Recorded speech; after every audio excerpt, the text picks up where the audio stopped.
The Sleeper. I have reason to believe someone snuck into our baby's room, but I'm too scared to tell my wife. A few weeks back, I was sleeping with my wife. It was a windy night that night, and my baby slept sooner than we expected. Once she has fallen asleep, not even a tsunami could wake her up. And so there we were, sleeping, when suddenly I woke up. At first, I didn't understand what woke me up, and so I looked around the room. It was very dark, but I could make out my wife, lightly breathing next to me. And that was when I heard a soft rattling noise, and I realized that must have been the cause. I got out of my bed, and I just had a strong gut feeling that something wasn't quite right. When I stepped out, I was struck by how cold it was. Did someone leave the windows open? And while I was trying to figure that out, I heard rattling sound again, like something hitting the floor and rolling. Then I heard a soft humming, somebody singing the birthday song. I followed the singing, and my heart sank. The sound led me to Aubrey's room. I ran to the room and I looked inside, but there was nobody there. Instead, there was just Aubrey sucking her thumb and staring at me with her big eyes, and the window was wide open. I closed the window and locked it. Then I took Aubrey and carried her out to her bed. My wife wasn't happy about that in the morning, and she told me in a number of words how much of an idiot I'd been. And yeah, I too started thinking maybe I'd overreacted a bit. That is until, of course, what happened yesterday. Yesterday, Aubrey was crying, and I was looking for a toy to give her. I looked through her room, and while I was doing that, she suddenly stopped crying. I heard her humming. She was humming the birthday song, and I have no idea who could have taught her that. The Surpriser. Instead of my friend, a burglar broke into the house while I was planning a birthday party to surprise him. For my friend Davy's 24th birthday, we decided we would throw him a surprise birthday party. So on the night before his birthday, we took him away from his house. The plan was for me to sneak into his house and take his keys, then cut out a key like this so that we can sneak in tomorrow and set up the party. I don't know if that makes sense, but if you don't follow, you can just read through it again. So the day arrived and they took him away, leaving the window half opened. At the allocated time, which was at 9, they should have been gone, so I ran to the apartment and climbed the stairs to his room, and I found that the window was opened. That was odd. I thought I would have had to open it all the way, and when I jumped inside, I found that there was dirt on my hand. While I was trying to understand where the dirt was coming from, I heard some rumbling coming from the kitchen. Immediately, I went down to my knees, and I couldn't hold back a giggle. It looked like they couldn't leave with Davy, and him finding me made me feel like a kid again. But I decided to look for the key anyway. I crouch ran to the counter and looked for the key there, and I found it. But then, I heard something fall on the floor and break. At that point, I was very concerned. Did Davy hurt himself? I decided to stop this and got out of the couch and walked to the kitchen door. That sounded really bad, and I wanted to make sure he was alright. But then, I heard him curse, and it made me pause. The sound of that voice was nothing like Davy's. Deep down, I knew I had to have heard wrong, but just in case, I ran back to the dark living room and hid behind the couch. Then, I pulled out my phone and I looked at the message. It was from Davy. He was asking me where I was, and he was at the party. And if he was there, then who was the person here? I stayed behind the couch for the whole duration, and the person finished what they were doing. Then they walked to the window and snuck out again.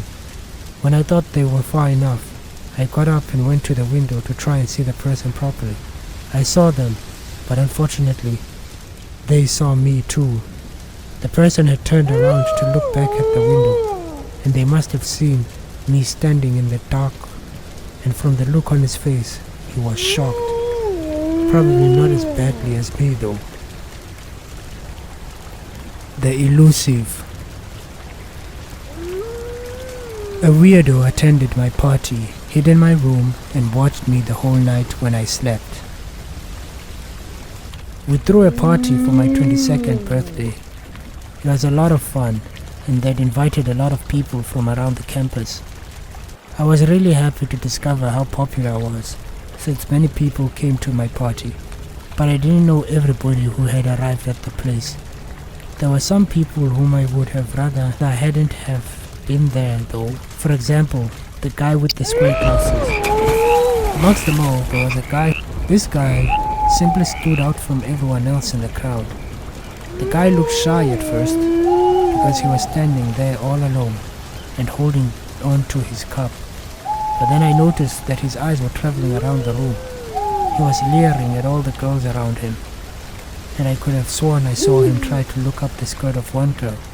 And then he noticed me. And that's when things just got completely out of hand. The man kept staring at me every chance he got, until I asked Dylan about him. "Which guy?" Dylan asked, and when he saw the guy, he frowned. "I didn't invite him." "Don't worry, I'll handle it," Dylan had said, and walked off to the guy. They spoke for a bit, and Dylan was thumbing over at us. Then the guy smiled at Dylan before nodding and walking away. I didn't see him for the rest of the night, so I assumed that he'd left the place. But the following day, I was still just sleeping when I felt someone shake my shoulder. I looked up, and there was the guy smiling down at me. He asked me to wake up, and I screamed. The doors opened, and my friends were there. Dylan too. Dylan yelled, "What the hell are you doing here?" And the guy ran to the window and jumped out, falling on the floor. He ran away, and we never could catch him. The Negotiator. I was forced to play bouncer to a psychopath at a random birthday party I attended. I was recently invited to a party by a guy from my class. He was a friend of this other hot girl, so I decided to go. But when I got there, I found that I wasn't the only one who wasn't really friends with him. And so, I was walking around aimlessly and trying to hide in my cup when I happened to be walking past the door. There was a knock on the door, and because I was close to it, I could hear it. I opened the door, and the guy standing outside smiled at me. He said that he'd been invited to the party, and I said, "Sure man, let me just tell Mike." I called Mike, and the guy suddenly said, "Hey, wait. You don't have to do that." I asked him, "Do what?" He said I didn't have to tell Mike that he was coming here, which was crazy for me. At this point, I wasn't suspicious of anything, so it wasn't a test when I asked him, "Why not?" The guy then told me that Mike was just jealous of him, because that girl that Mike liked, she apparently liked this guy. This girl he was speaking about was Mike's hot friend, and I knew what he told me was complete nonsense. So why did this guy really want to come in? I told him I wouldn't let him in unless Mike agrees, and the guy's smile fell from his face. His eyes were filled with rage, and he pulled out a knife. I slammed the door shut, but the guy stabbed the door anyway, stabbing over and over again. I called Mike, but by the time he arrived, the guy was gone, and that's when things got very creepy. I told Mike what had happened, not expecting him to believe me, but he believed me immediately, and even worse, he wouldn't let me walk home alone afterwards. The following day, he drove me home and said I shouldn't answer the door at night, and with that creepy message, he was gone. The buyer. I was almost kidnapped at a cake store. Ever since I turned 13, I've never cared too much about birthday parties, especially my own. My birthday is on the 27th of December, and as a result, it is overshadowed by Christmas and New Year. It used to bother me as a kid, but not as much now. Now, I just go buy myself a cake and I go home. And that's what I planned on doing that day too, when all of this happened. I was at the bakery and waiting for my cake to arrive, when the guy behind me tapped my shoulder. He asked me if the cake was mine, and I told him yes. I thought he wanted the recipe for it or something, but instead, he asked how old I was. I told him 18, and he nodded and didn't speak any further. When the cake arrived, the man spoke again, and he said, "Let me drive you." He asked if he could drive me back, so that I don't drop my cake. Well, I rejected his offer, and I walked home feeling more creeped out than usual. When I was walking home in the dark night, I heard shuffling behind me, and I looked back. There was the guy walking behind me in the dark. His face lit up when I saw him, and he smiled. That was honestly the most terrifying thing to see in the dark, and I hurried home faster, looking back every now and then. But he just stood there where I last saw him, and he didn't follow me again. The Recognizer. I was almost trafficked at the mall on my birthday. This reminds me when I was about 6 years old. My parents were planning on throwing me a party that night, and so we were going shopping for most of the morning and afternoon. At some point, my father returned to the car, leaving me with my mother. My mother took me to a few shops to buy some clothes, but then I remember thinking I also wanted to stay in the car, and so without consulting my mother on my new decree, I turned and walked out of the store. I walked out of the mall into the parking lot, but as I was walking around the parking lot, I happened to notice the spot where our car was last parked. There wasn't a car there anymore. I went back to the store where my mother was, and she wasn't there either. And so I walked out to the mall and came to terms with it. I was lost. I think I must have been standing there for about 1 hour before I noticed a man a distance away. He was watching me quietly, and he watched 15 more minutes before he walked over. He asked my name and where my parents were.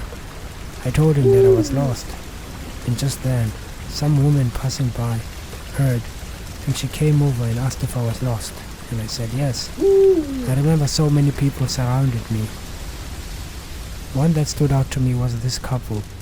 They said they knew me from church, and that they knew my parents, and they took me and walked off, and the whole crowd dispersed, except I had never seen the two people in my entire life. An old man who'd been watching from nearby stopped us, and he was the only person who thought of asking if I knew the people, and I told him no. The old man then told them to go away. He said he wouldn't let them leave with me if I didn't know them, but I couldn't tell him my parents' number.